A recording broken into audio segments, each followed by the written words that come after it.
dia a tots i totes, em dic Isabela, vaig a escola Beethoven, fa 5è i tinc 10 anys. Us vull fer una recomanació per llegir. El llibre es diu El col·leccionista d'insectes. L'ha escrit Alex G. Griffiths. El protagonista del meu llibre és un nen que es diu George i que li agrada molt els insectes. Un dia, amb el seu avi, va anar a un museu i van veure una col·lecció d'insectes. Llavors, el George agafava tots els insectes del seu jardí i li ficava en pots de vidre.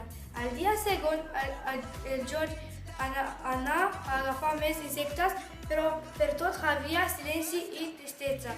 El George li ensenya al seu avi la seva col·lecció d'insectes, però l'avi li diu que no pot ficar els insectes en pots de vidre. Si voleu saber com acaba el llibre, llegir-lo, que segur que us agrada. El llibre m'ha agradat perquè és divertit. Adeu, fins una altra!